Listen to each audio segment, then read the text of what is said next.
Some people were saying that was the last win of the season because we knew we were getting Oklahoma City, and boy, did we get Oklahoma City on Tuesday night. Game 1 of the Western Conference semifinals, the Thunder just reminded everybody why they're the number 1 seed and why they are the defending NBA champions.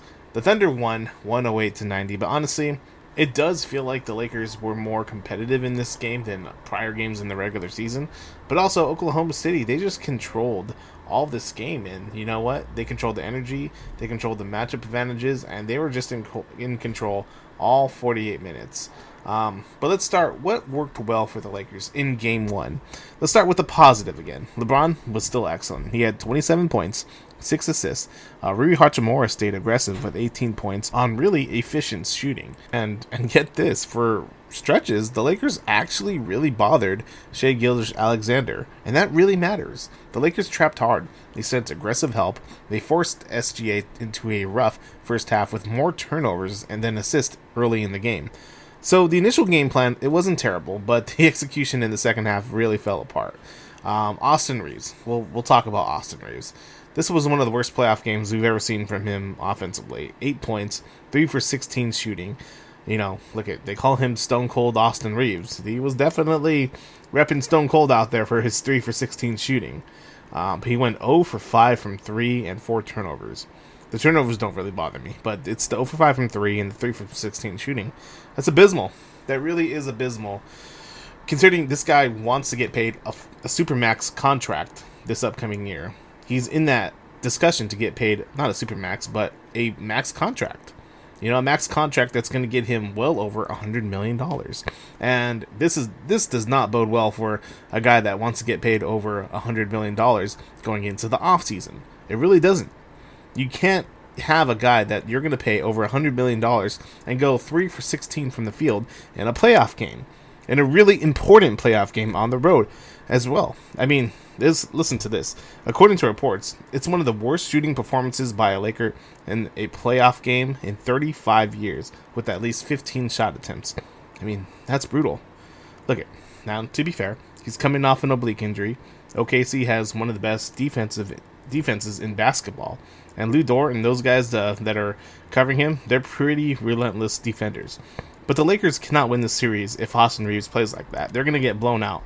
If he plays like that again, they're going to get blown out. They just can't. And look, without Luka, Reaves has to step up as either the number 1 or number 2 guy shooting on this team. He just can't have a performance like that. When he has a performance like that, the Lakers are going to lose. You know, Reaves has to become the secondary creator next to LeBron when Luka is out.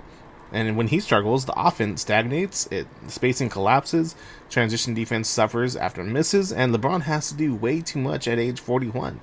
That's what happened in Game 1. And, you know, there was some good, and there's some bad, and there's some ugly from the Lakers, okay? And here's the ugly. There's several major problems. One, the turnovers. The Lakers committed 18 turnovers against the Thunder in Game 1. That's death. The Thunder are way too young, athletic, fast, and deep, and you cannot give them transition defense. Like, they're going to score almost 100% of the time. If you turn the ball over, which the Lakers did 18 times, compared to the 11 times they did in Game 6 versus the Houston Rockets, that's way too much. You want to be able to keep that down as much as possible. Look, you're going to turn over the ball, yeah, in some ways. In basketball, that's just what it is. But to have 18 against the defending champions who they hone their craft on defense, that's death for the Lakers. That really is. And the Lakers repeatedly made lazy cross-court passes and late reads against pressure. And then we could talk about the bench production. OKC dominated the bench battle, 34-15.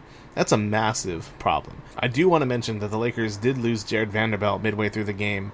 Vanderbilt came up with a horrific injury to his pinky. I think it was his left. I think it might have been his right pinky, actually. But his right pinky was massively dislocated. A bone was sticking out through his skin. It was disgusting. It was something that you never want to see any player go through on the court. He did so while trying to attempt a block shot. His hand got caught at the edge of the backboard. His pinky just went all the way back, and it was just completely gruesome. Vanderbilt just was writhing in pain, and so hopefully Vanderbilt can make a quick, smooth recovery. Obviously, I don't expect him to be playing at all during this series now that that has happened. If the Lakers can miraculously advance, we hope to see Vanderbilt back, but right now he's weirdly being listed day to day, which I find that weird for your bone being stick out of your skin in your pinky. That's weird to be day to day, but whatever it is, I expect him to be out. And quick prayers and recover to Jared Vanderbilt. But we also didn't see much production from guys like Luke Kennard. We didn't see any real production from any of the other guys off the bench as well. Jackson Hayes. The Lakers need everybody to contribute if they're going to find themselves winning any games throughout this series. They need everybody to step up, and they cannot have Luke Kennard, who really had a great game one against the Houston Rockets. But where has he been? Where has he been throughout the Rocket series? Except for game one and then the start of this playoff series against the Oklahoma City Thunder. Where's he been? I don't know where the hell he's been. He's on a milk carton because he's not doing much out there. He's looking more like Michael Cera out there than Luke Kennard. We need everybody to be stepping up. And look at the offense. It's really stagnant at points. The Lakers only scored 90 points. That's their lowest playoff output since 2021. Too much isolation with LeBron. Too much standing around, not enough movement, and I go back to the isolation too. Too much isolation with Austin Reaves, who couldn't do anything with the ball out there. And look, once OKC adjusted to the Lakers, trapping Shea, it didn't really work. Because Chet Holmgren, he ate out there. I know he's a really skinny guy, but he was feasting out there. Chet in 31 minutes had 24 points, 9 from 17 from field goal, 2 for 2 from 3-point line. 4 for 4 with free throws, 12 rebounds, and 1 assist. That guy, he was the MVP of that game for sure. And look, everyone else, the Lakers did a good job on Lou Dort and Hartenstein. AJ Mitchell, though, he was a problem for the Lakers as well. But you know what? You got to give a lot of credit, though. I thought DeAndre Ayton did play a very solid game as well, but it just wasn't enough. It wasn't enough. The Lakers need more. They need more from the role players if they're going to be any successful at all. But the series is not over after one game. But here's the reality. The Lakers have very little margin for error against the Oklahoma City Thunder. They need Austin Reaves to bounce back immediately. He needs to have a 20-point night in Game 2. He really, really does. They need him badly out there. If they have any chance of winning, he needs to have a great scoring night.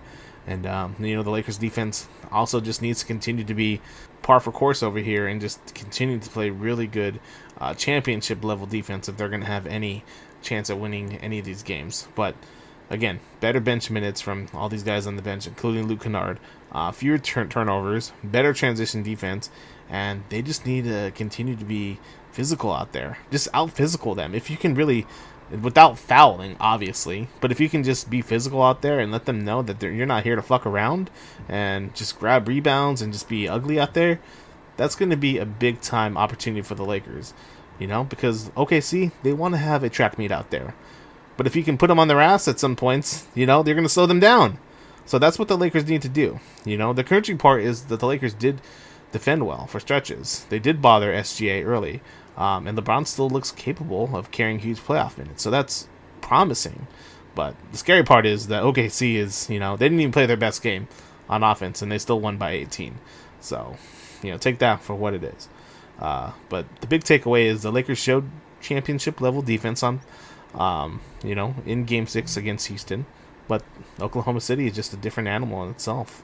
And so the Lakers need to just play their best game, really play as perfect as possible in order to get a victory here for Game 2. But it's not impossible, I would say. But the Lakers they need some luck on their side as well.